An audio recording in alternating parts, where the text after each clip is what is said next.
witnessing from God. You must expect a miracle. You have the power of choice. Believe on the Lord Jesus Christ. Welcome to Life Today Live. It's Monday here and there, I guess, wherever you're at. I got a great week of interviews, and I'm excited as we roll into the holidays. Frankly, it can be tough to book good interviews around the holidays because everybody's busy. But man, I'm looking at the calendar and it's just good, and we're just going to bless you. So I appreciate you guys hanging out, jumping in here, whether you're live or whether you're in the replay, doesn't matter.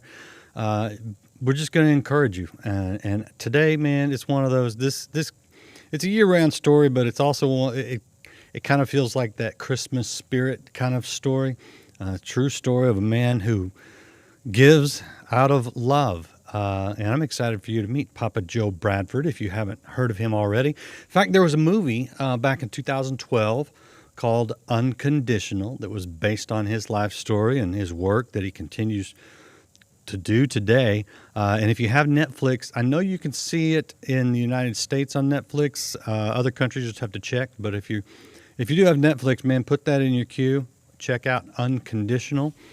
And there is a new book I want to show you. It is from Papa Joe. It's called Love or War.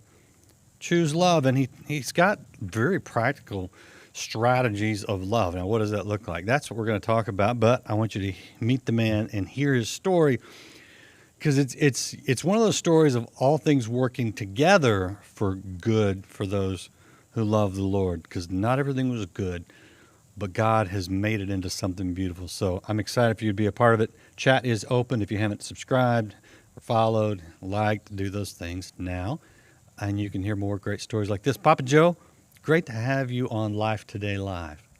Well, it's great to be here, Randy. I'm honored to be on the show, my brother. Go ahead and pick up wherever you want to pick up. I mean, I know we could spend the next hour talking about your life story, but give us sort of the background so people understand just what God's done in your life. Yeah, I sure will. First of all, let me tell you, Unconditional, the easiest way to get to it is on the Walmart app. Okay. But also, I've got a free link up, Randy, on YouTube. If you just put in Unconditional Papa Joe, it'll come up and you can just watch it for free. So, that's great to know. Great to know. Thank you for sharing that with us. Yeah. So I'm just really honored to be on this show. I've been following the show for some time, your dad. And so, but my background, God used, let's just say 1 Corinthians 1:27, he chooses the foolish things of the world to shame the wise with me. In college, many years ago, I was an honor student in engineering. And at the point of graduating, I tutored 3 programming languages, Randy. But by night, I was one of the original computer hackers. And let's just say that they didn't like that too much. It got me in a bunch of trouble. And I ended up, long story short, you get to see the rest of it in the movie. I ended up in Nashville, married my wife, and we started a ministry of love to the least of these. And now it's grown to we serve thousands of people in hunger relief, literacy in various ways.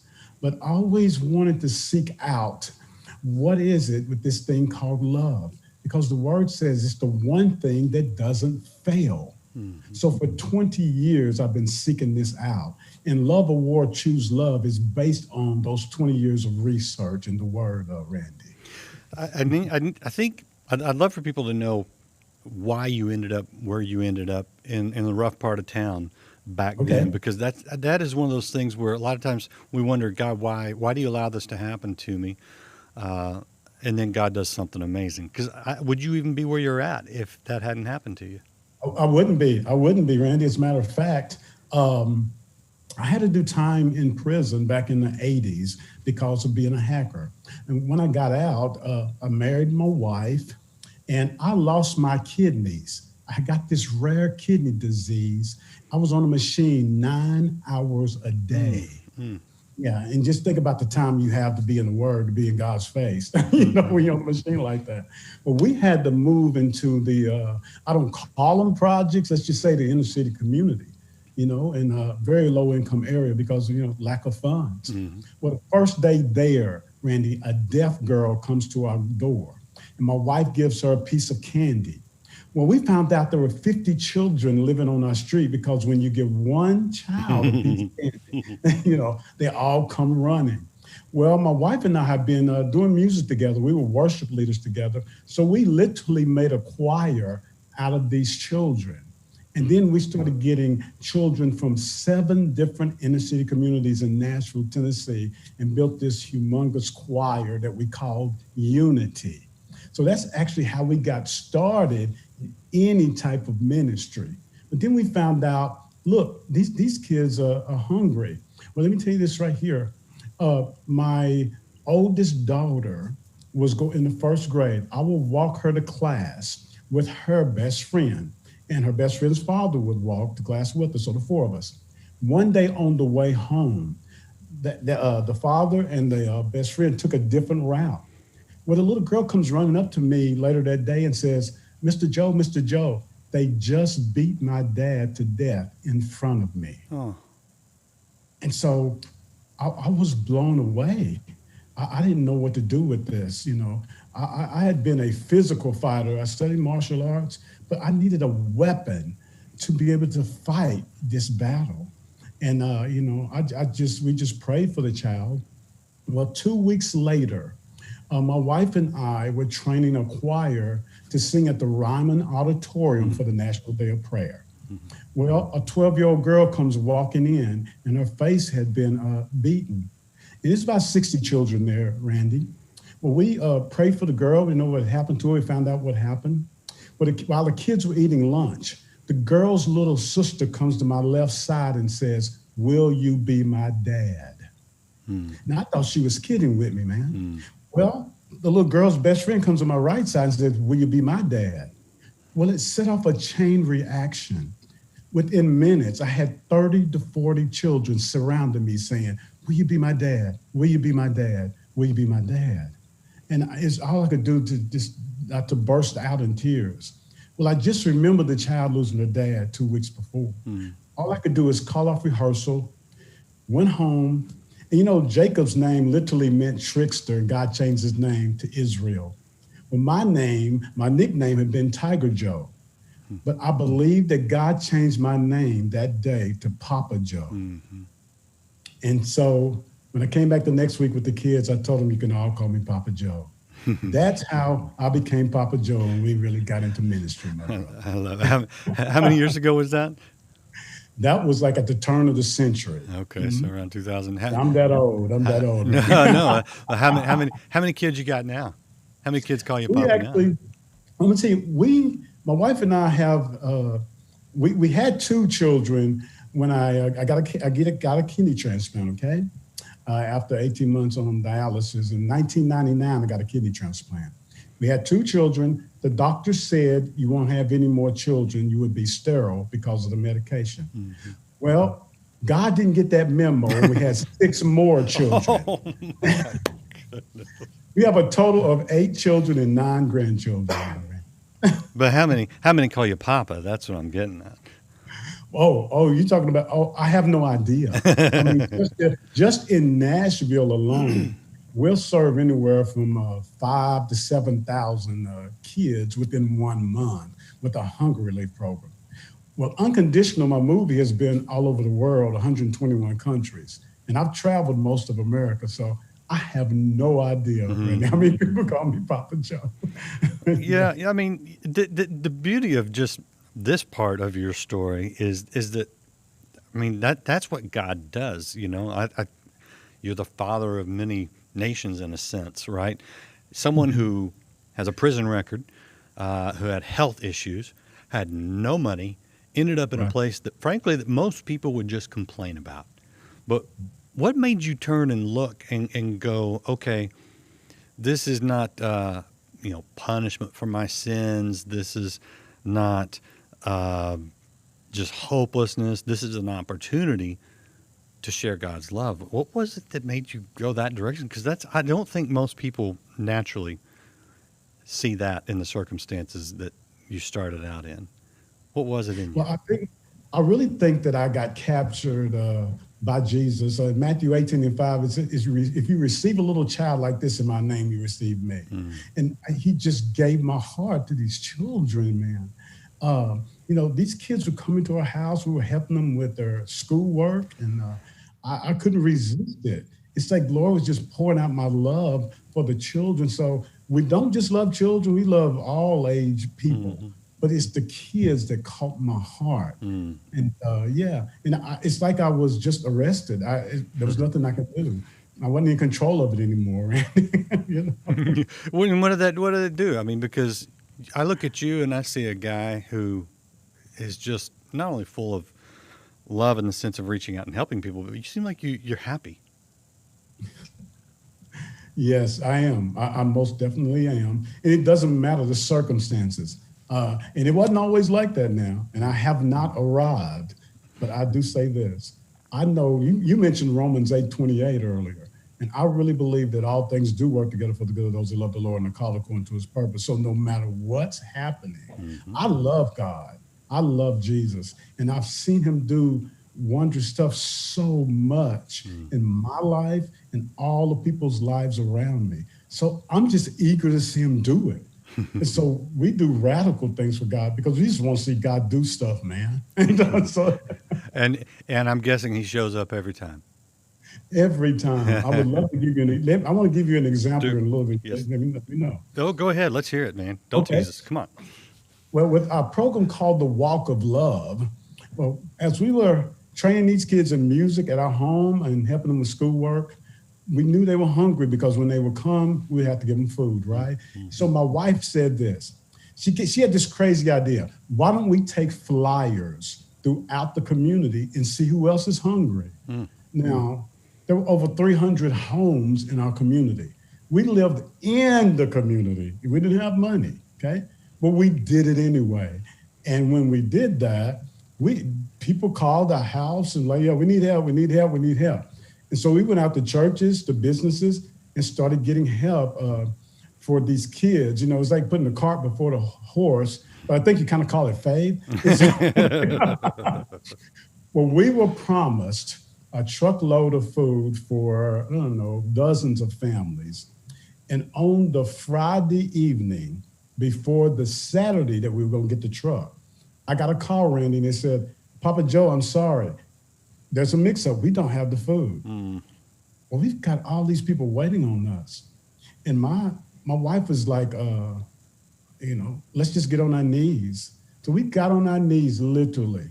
I'm not religious. I'm more spiritual. Understand this? I believe in the presence of God. So we got on our knees and prayed. Within 30 minutes, we got a telephone call from a friend. It was a wealthy friend. And she said this right here. She said, Papa Joe, I just found $8,000 in my account. I don't know when I put it there, but I believe I'm supposed to give it to you for some reason. She gave me $8,000. We went to Kroger and bought gift cards, grocery gift cards. And the next day, we gave away grocery gift cards so they could go to the nearby Kroger. We call it the grocery card miracle. So from that, if you're blind, you can see this. Jesus loved these children even more than we do. Yeah. And so he has proved himself with that over and over, Randy. Wow, that's beautiful. All right, we're talking to Papa Joe Bradford. The website, I'll put it in the chat, is Elijah's Heart. It's the organization Papa Joe's the executive director of. And they're still doing these things. This is not just stories in the past. This is ongoing. His website as well, if you're interested in that, is papajoe.org. papajoe.org. You can find out more about him. And then we're talking about this book that is called Love or War. And, I got to think that the work you're doing, there is a level of warfare in a sense.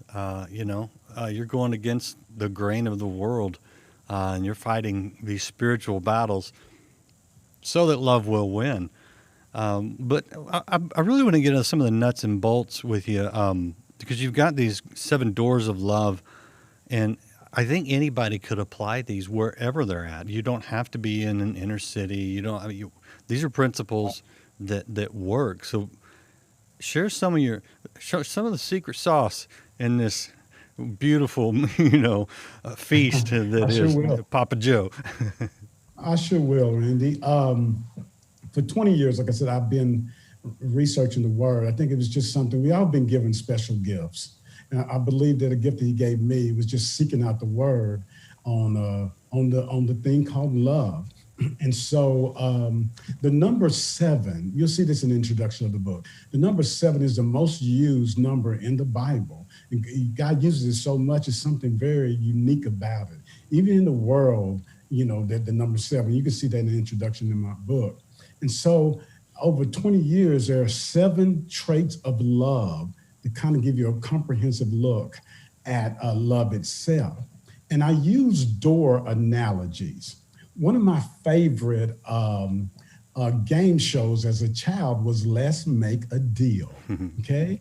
And behind door number 1, you might see a new car, okay? Behind door number 2 might be a goat with a saddle on it, where you want the new car. But the thing is, when Let's Make a Deal, you literally have to guess to get the right door, right? Well, with Love or War, it's like, I don't believe life is supposed to be a guessing game. And so I use door analogies, like, for example, the first door analogy is humility versus pride. And with me, that's the foundation of love, humility. And it's like behind the door of humility, you're going to get grace, that supernatural power of God to say no to evil.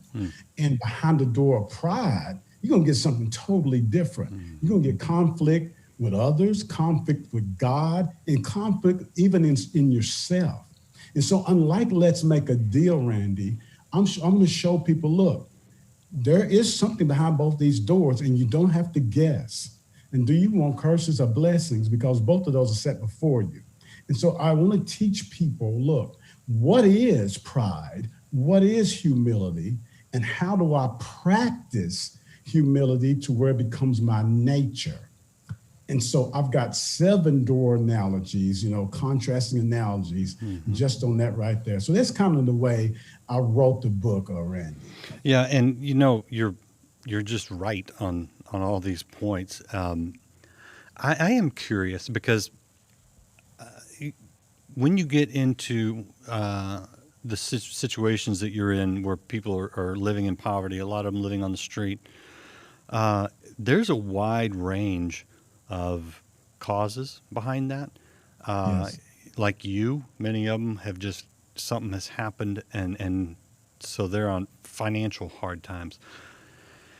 I would think that people in those circumstances would be a little easier to connect with.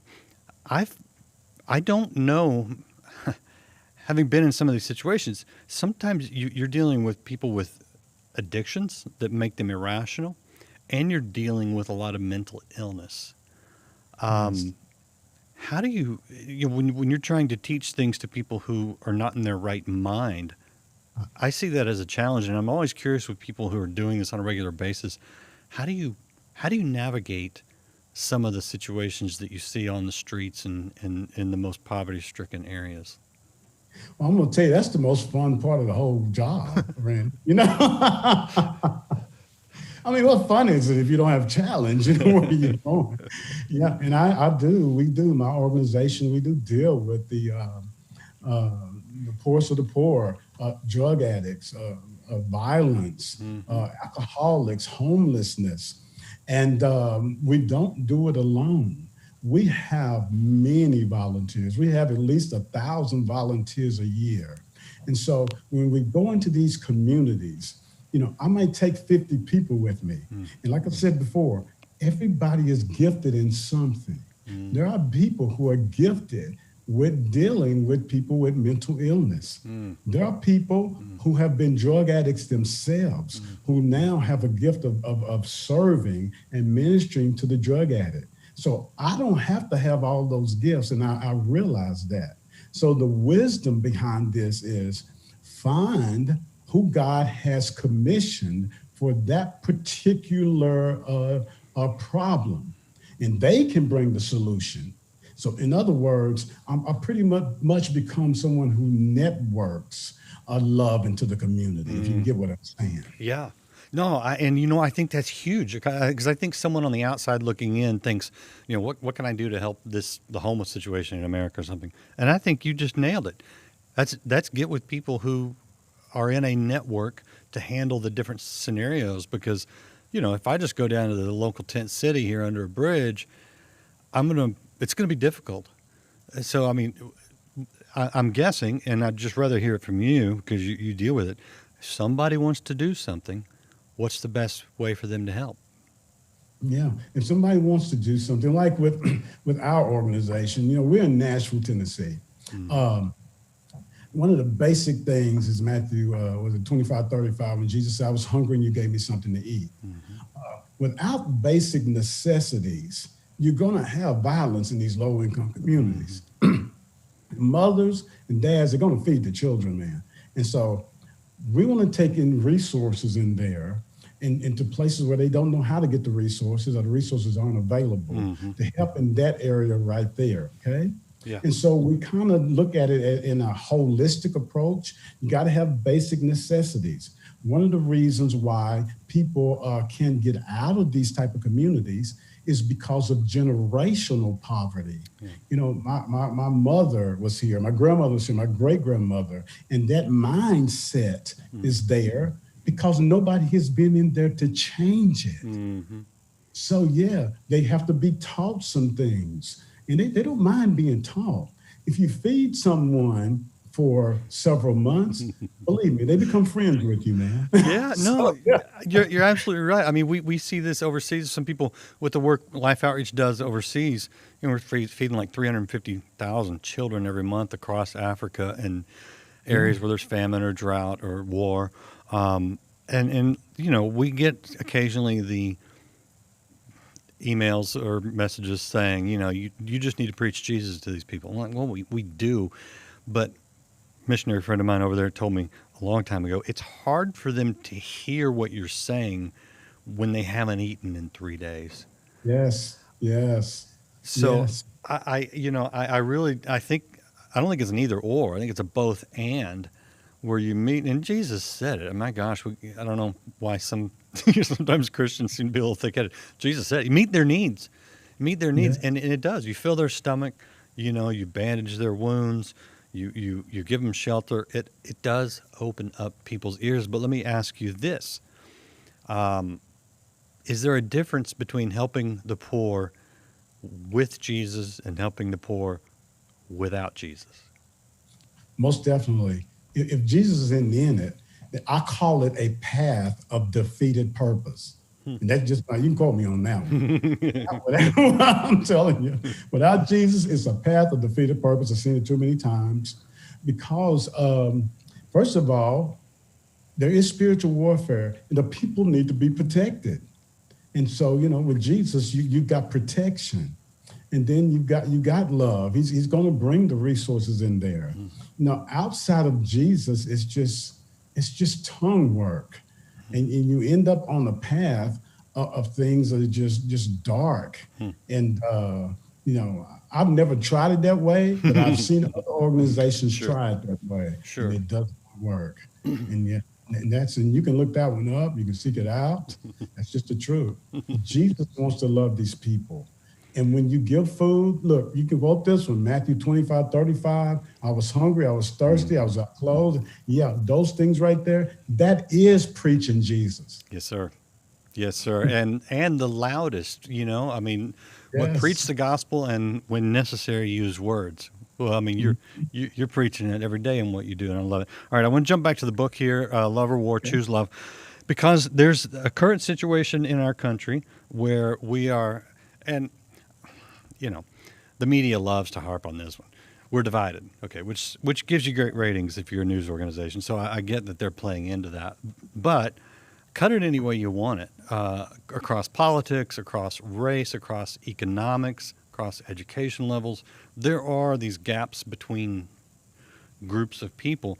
One of your doors of love, though, is unity versus discord. And if there's anything that our country needs to learn right now, it's unity. Oh, yes. Tell me about the unity that you live. Well, I know this. According to Jesus, a house divided against itself won't stand. And so that's just the word. And so one of the ways that we do it practically, I told you we have a lot of volunteers. Now, what I didn't say was this. The vast majority of the inner city communities that I've served and even visited throughout the country have been mostly African American and people of color per se. But if you were to visit a walk of love, you would see the vast majority of our volunteers have actually been Caucasian. Now, I'm not saying I planned that. I'm just saying that's just the way it's been happening. And like for our lunch program in the summer, outside of COVID, we would do like 700 to 1,000 lunches a day for children, have about 400 volunteers from all over the country, and most of them would be white people. And so when they come in with love, the children and the parents, I don't know what happened. I don't know if somebody blinded them, like the angels with Elisha in the word blinded the people, but it's like they don't see color. Good. We've been doing this 16 years, Randy. And when love comes in, color, race, and all these things that keep us, divided just go down. And so, yeah, we've seen it happen time and time again. So we unite people on purpose for a common cause of practical love. And it can be done various ways. But love, like I said, is the thing that never fails. God doesn't lie. So if you can unite the people, just get them to practice it, then it will become their nature. They want to be united because God wants to unite them. And God gets into their heart when you get them into the practice of it. Yeah. Yeah. And, race itself is a social construct. So it's the way of the world. And as believers, we don't follow that. So I reject all the racial constructs of our culture. And I say, nope, I'd take the Papa Joe way, which is if you see a need, doesn't matter your background, and if you can fill a need, doesn't matter your background. We're people loving people, and that's what we're called to do. And that's God's economy, man. And like you say, it works. I love what you're doing. I appreciate you putting it into a book for people who want to, really dig into this and understand some things. And these are the things that you're teaching on the streets, which is right out of the Word of God, so it's going to work. For people that do pick up the book, I would encourage people to do it just to support what you're doing, or just to go to your website at Elijah's Heart and donate, because I know the holidays are coming up. I'm sure you guys got big plans. And this is how you help people, But what do you want people to walk away with, whether they're reading the book or, supporting the work that you do? What's your hope for other people outside of your Nashville work area? My hope is that people walk away with the, let's just say, the fuel and the desire to spread love. I mean that, to spread it, not just to practice love myself, but to spread it, to show other people, to teach my family. My family's got to love, and before I can take it somewhere else, my church has to love. Tear down the denominational walls and walk together in love. Yeah, so tearing down all the walls that say, okay, we can't join together. That's what I'm hoping people walk away with. It's just a fullness of what love can do in their lives and other people's lives, Randy. And you're a good source because you've lived it. You've experienced it. And I love it. Here's a question for you, and I know you probably don't think about this a lot because you're in the trenches. You're doing the spiritual warfare. You're helping people on a daily basis. But phrase it how you want. Some people say, "What do you want written on your tombstone?" That's a dark way of looking at it, I think. But what do you want God to say when you stand before Him when this life is done? What do you want to be remembered for? Or what do you want God to say to you? Well, and God is love. He don't just do love; He is love. So I would like for my eulogy, whatever you would call it, the tombstone, to say this: Papa Joe was a messenger of Christ's love. That's all I need. Yeah. Hear the word of love. Wow, I love it. That is all we need, and I think once we understand that, we'll become more effective to do it, to be that love. Golly, that's woo, people. This is good. Papa Joe, thank you so much for all that you do, and thanks for taking the time to share with our audience. Well, thank you, my brother, and I love all of you guys. I love it. Oh, Wouldn't man. you Share stay this with one, the people. Lord? I mean, goodness. And support what he's doing. I mean, you got a little extra I this confess holiday my season. sin. You can always support the Oh, outreaches God. of life, but you know what? This is No this is longer all will of the I rely outreaches of upon life. my And goodness, Joe could use it right now at the upon my holidays to share his personality. stuff. Anyway, appreciate But you guys. Lord, Check out the book. Check out his I just websites. We'll see you come again as a next time here on thank Life Today Live. saying, Lord, have mercy on me.